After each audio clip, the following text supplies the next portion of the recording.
Hi guys, welcome back to my channel. मेरा नाम खुशी और मैं क्लास 11 कॉमर्स की स्टूडेंट हूँ। तो आज मैं बताने वाली हूँ मेरी क्लास 10 में मैं कैसे एक महीने में ही मेरा 70% सिलेबस कंप्लीट की थी, क्योंकि मेरा बहुत ज़ोर से तबीयत ख़राब हो गया था, इसीलिए मैंने लगभग बहुत टाइम पढ़ नहीं पाई। इसीलिए मैंने एक महीने में ही मेरा 70% सिलेबस कंप्लीट की थी और सारे के सारे डिटेल्स आपको बताऊंगी। और लेट्स गो। पहले मैं बताऊंगी मेक नोट। आपको आपकी टू डू लिस्ट बनानी है। Make note, to do list, target. आपको टारगेट सेट करनी है, जैसे कि आप डिमोटिवेटेड फील नहीं करोगे, आप अपनी टारगेट पूरा कर पाओगे। ऐसे ही मेरे 70% सिलेबस में एक महीने ही कंप्लीट की थी। आपको और कुछ रेफरेंस बुक लेने की कोई ज़रूरत नहीं है, आपके लिए सिर्फ एनसीईआरटी ही इनफ है। एनसीईआरटी की सारी एग्जाम्पल, सारी एक्सरसाइज क्वेश्चन, सारे डिटेल्स, जितने भी थियोरम वगैरह सारे के सारे आपको मुंह में होना चाहिए, टिप ऑफ द टंग होना चाहिए, जैसे कि आप 95% लाने की कोई उम्मीद ही नहीं रख पाएंगे आप।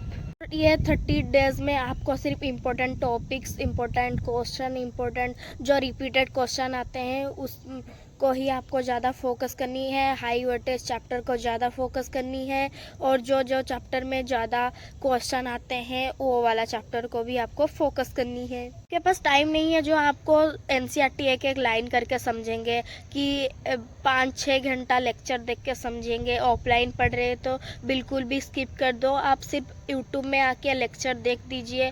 मैथ के लिए प्रशांत और नेक्स्ट पेपर से मैं पढ़ रही थी, नहीं तो पीडब्ल्यू से आपका पढ़ सकते हैं। आप जहाँ से अच्छे से समझ में आ जाते हैं आपको, वहीं से ही आप पढ़ाई करना शुरू कीजिए, क्योंकि मैं तो नेक्स्ट पेपर से ही पहले से ही 10 क्लास से ही पढ़ाई कर रही थी, इसलिए मैंने नेक्स्ट पेपर को ही चूज की। इस टाइम में आपको कुछ ज़्यादा सोचने की ज़रूरत नहीं है, आप सिर्फ आपका टारगेट सेट करिए और पढ़ते रहिए। आपको अगर डिस्ट्रैक्ट करे तो फ़ोन स्विच ऑफ करके आपको मम्मी को दे दीजिए, पापा को दीजिए, नहीं तो खुद लॉक करके रख दीजिए।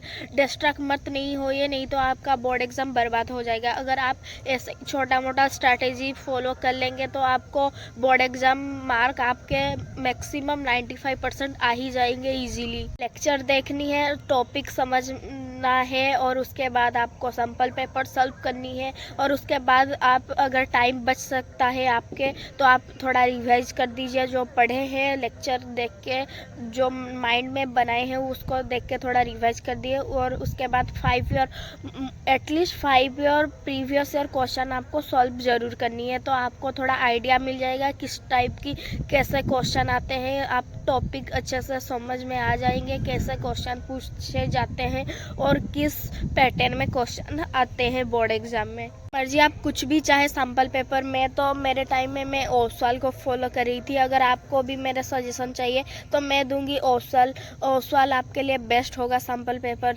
अगर आपके पास नहीं है ओसवाल तो आपके मर्जी, आप कुछ भी सैम्पल पेपर बुक से ही आप सॉल्व कर दीजिए, लेकिन टाइमर लगा के ज़रूर से करना। इसके लिए बेनिफिट है कि आपका हैंडराइटिंग स्पीड बढ़ेगा। आप कैसे कौन से सेक्शन से स्टार्ट करके कौन से सेक्शन में एंड कर पाएंगे, आप पता चल पाएगा आपका कौन से क्वेश्चन में आप रुक रहे हैं, सारे के सारे आपको डिटेल्स पता चल जाएगा अगर आप टाइमर लगा के स्टार्ट कर रहे हैं तो, और सैम्पल पेपर सॉल्व कर रहे हैं तो। आप कुछ मत सोचो, सिर्फ रूम बंद करके पढ़ाई करो, क्योंकि अभी कुछ सोचने की टाइम नहीं है। सिर्फ एक ही महीना है, आपको एक ही महीने में आपके जितने सिलेबस पहले हो चुके हैं उसको रहने दो, आपको फिर सिलेबस न्यू स्टार्ट करनी है। ऑलमोस्ट 70-80% सिलेबस ईजीली हो जाएगा। आप अगर डेडिकेटेड है बोर्ड एग्ज़ाम के लिए, आपके माइंडसेट अच्छे हैं तो आप ज़रूर ये कर पाएंगे। और मेरा तब तबीयत ख़राब हो गया था, इसीलिए मैंने एक महीने ही 70% सिलेबस कंप्लीट की, क्योंकि मेरा इतना ज़्यादा बुखार हो गया था, मुझे उठने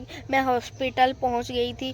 फिर भी मैंने एक महीने से ही पढ़ाई करके 96.3% ले आई हूँ, और आप भी ऐसे कर पाएंगे। मैं आपको रिवाइज में कर दे रही हूँ कि आपको सिर्फ अभी कुछ नहीं समझनी है, आपके लिए एनसीईआरटी इनफ है। आप सिर्फ एनसीईआरटी खोल के पढ़ेंगे और लेक्चर देख के अच्छे से लेक्चर देख के समझेंगे, ना ही ऐसे ही पढ़ेंगे ऊपर ऊपर से। आपको डीपली समझनी है, टाइमर लगा के सैम्पल पेपर सॉल्व करनी है, प्रीवियस ईयर क्वेश्चन देखनी है, एटलीस्ट 5 ईयर क्वेश्चन देखनी है, और टारगेट सेट करके आपको पढ़नी है। अगर आपके फ़ोन डिस्ट्रैक्ट कर रहे हैं तो आपको फ़ोन स्विच ऑफ करके अच्छे से आपको रख दीजिए, मम्मी को दे दीजिए, पापा को दे दीजिए, लेकिन आपके पास नहीं रखनी चाहिए। नहीं तो आप बार बार ऐसे ही इंस्टा नोटिफिकेशन आते रहेंगे, व्हाट्सअप, यूट्यूब, सारे के सारे। नहीं तो आप सारे के सारे नोटिफिकेशन ऑफ करके अच्छे से पढ़ेंगे माइंड फ्रेश होके। और अभी विंटर सीजन चल रहे हैं तो पढ़ाई में मन नहीं होगा, फिर भी आपको पढ़ना है, क्योंकि आपको मम्मी पापा के लिए प्राउड फील करवाना है, इसीलिए आपको ज़रूर पढ़नी है। नहीं तो आपके ये बोर्ड एग्ज़ाम बेकार जा सकता है, इसीलिए बेस्ट है आप पढ़ ही लीजिए। इसमें मैं ये बताऊंगी, आप बिल्कुल भी टाइम वेस्ट नहीं करिए। आप अच्छे खाइए, स्वस्थ रहिए, जैसे कि आपका तबीयत बिल्कुल ख़राब ना होगा। आप पढ़ाई में फोकस करिए, आपका एक अच्छे मार्क्स ज़रूर आएगा। तो बाय बाय, और फिर मिलते हैं। मैं जब सब्जेक्ट वाइज स्ट्रैटेजी वीडियो लेके आई हूँ तब आपके मिलेंगे। तो bye bye, happy Makar Sankranti.